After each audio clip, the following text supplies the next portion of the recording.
Hey y'all, this is a short trigger warning. This video contains talks of self-harm and I just wanted anyone to tune out if this is going to be too much, but I would love to bring awareness to this story for Dazhariaa.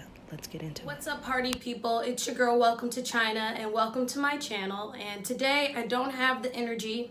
We're going to be talking about something that makes me so sad. It almost is about to make me cry now just talking about it. We're going to be talking about Dazhariaa Shaffer, who was a 18-year-old TikToker. She took her own life around 2 weeks ago, and I just came across this story not too long ago, and I said that I wanted to use my platform not to talk about gossip today, but to talk about something that really happened and spread awareness about S.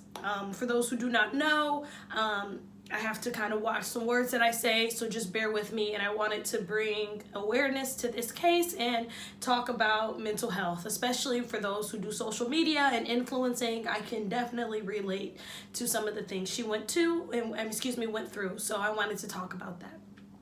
So with that being said, for those who do not know, Dazhariaa Shaffer, she goes by D or Dazhariaa with a bunch of A's at the end. She was an 18-year-old TikToker who not too long ago took her own life. She had a very rough life growing up from my research. I watched a couple of YouTube videos about her. I also watched her YouTube channel. She's clearly a very beautiful and vibrant young lady. And I think that's something that made me very sad because you never see, what's happening on the inside, only the outside. She was a TikToker. She had 1.7 million followers as of 2 weeks ago. It has went up, I believe, 200,000 after she passed away. And a lot of people have been paying homage to this beautiful woman. With that being said, she had her own business, D Cosmetics, where she had doing some giveaways, and she was really, getting herself off of her feet and really making a life for her own self. And you think to yourself, well, she's young. Well, what happened? She had a very rough life growing up. Her mother, she has a bunch of YouTube videos with her mother in it. It is very clear that her mother struggles with drug abuse. Her mother talks about it constantly in her videos. And the first video that I'm going to show you of her going viral, just to get a taste of, how she came. A lot of people don't talk about how she went viral. She went viral based upon these videos with her mother. So I wanted to show you guys this so you can just get a taste of what she was going through at 17, 16 years old. No, where you going? The cops are coming. I'm going to the hospital! Bitch, get the fuck from around me, you stupid asshole! Oh, yeah. It's on camera that you're chasing me. I don't care. So you can see here, she's fighting with her mother. This is at the point where she has her own car, obviously. It looks like she has a Camaro. So she was doing well for herself, and she was just trying to, get her mother some food. Her mother obviously just wanted to use the money on drugs. She was saying she was pregnant, and they were just having a huge debacle. So during this time, she started to blow up on TikTok and obviously do the little dances and different things that the young kids do.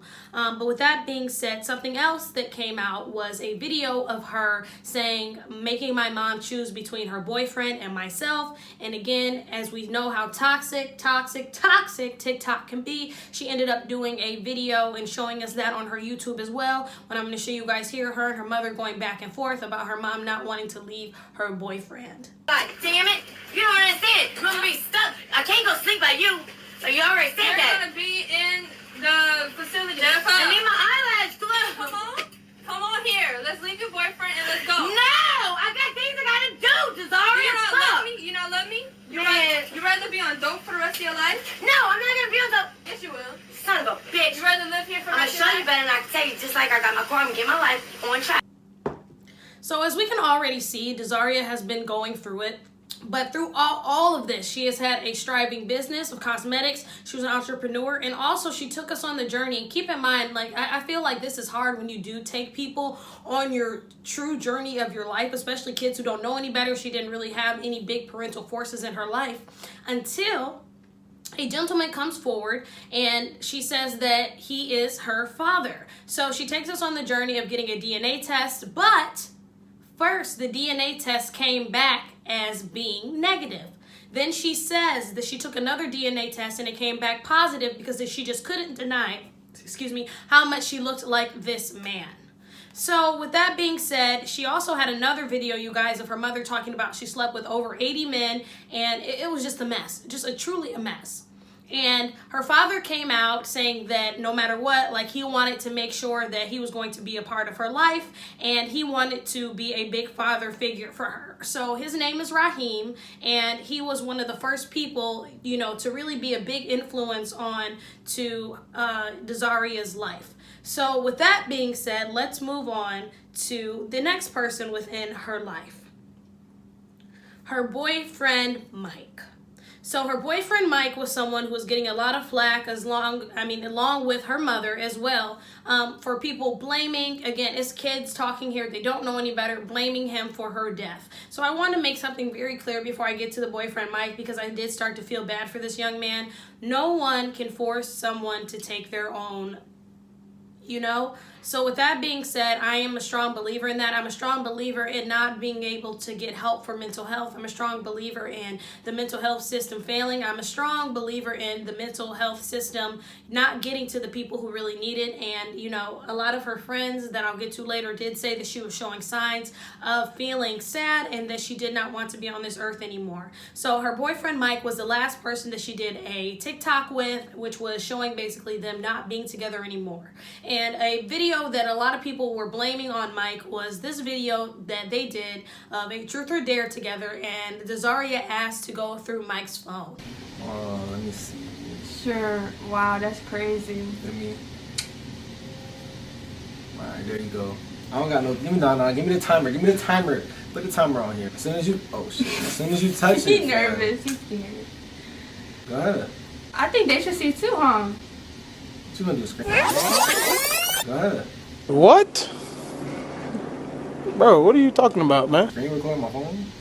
Oh, you hot. Can I get your phone? As soon as you take it out my hands, I'm starting the timer. And during that time, Mike was hesitating. He didn't want to show her, and he kept calling her insecure and saying that she was crazy and all these negative, toxic things that young men say. So people were blaming him and saying that she was depressed and she was sad. Also, her mother was saying in a lot of videos that, you know, she was going through heartbreak. Everyone said she was going through heartbreak. So it was just a culmination of a lot of things that mostly led to her demise, which makes me so, so sad, because I just wish that this young woman was able to just get a therapy session just to save her life. So with that being said, Mike's friends came out and made a statement, you know, defending him and saying that, listen, Mike didn't have anything to do with this. You know, it was a lot of conspiracy theories. Did he do it? Did he set it up? A lot of horrible, horrible things. And this young man was just as hurt. So, you know, I feel like this was very sad. Aside, people lie, cheat, whatever, they're young. But he didn't want anything to happen to her. And I know that she really did love him. And that did happen that day. So that just made it all the worse. So I truly felt bad for this young man. The dad's TikTok. So her father comes out with a TikTok. As I said, the last TikTok that she made was with Mike, saying right here that she is no longer with us. He just wants to let thank everyone for their love and support of my daughter. Unfortunately, she is no longer with us. She has gone to a better place. And he went ahead and organized by this man, by Rodney Andre, who is a family relative, had a fundraiser at $7,000 as of Friday morning. And that was pretty much all that she wrote.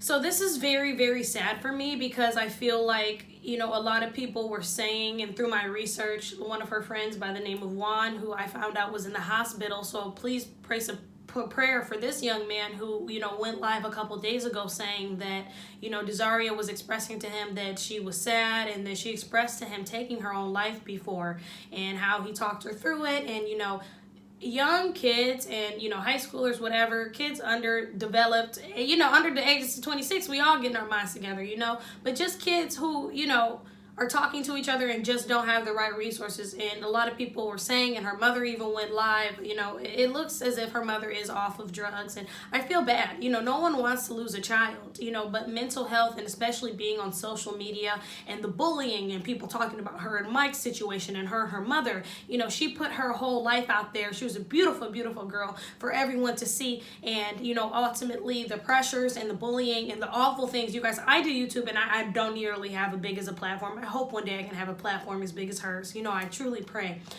Rest her sweet soul, Jesus. It just makes me so sad, because I go to therapy and I talk to my therapist about the things people say and the things that I go through, and I don't nearly have as much money, as much popularity as she had, and ultimately I feel like those is what really led to those things. Now, a lot of people were having speculations that this was staged, that this, you know, whatever, but, you know, at the end of the day, I really hope that justice will be served in this situation. As of right now, they didn't do an autopsy yet, but, you know, the mother said that she wanted to, you know, really see what had happened, but it has been ruled as S, and that was the case. So with that being said, you all, I would love to hear your thoughts. Please put a prayer hands in the comments to send good vibes and good love and feelings to the family. And again, please don't send any hate to anybody who is involved in this. And I just want to wish everyone a wonderful, wonderful day. And please love the ones who love you the hardest, and love those who don't even love you. Always lead with love, and you never know what people are going through. Also, if you or if anybody is going through anything, please make sure you guys check in my description. It is a hotline number for S, and I will see you guys next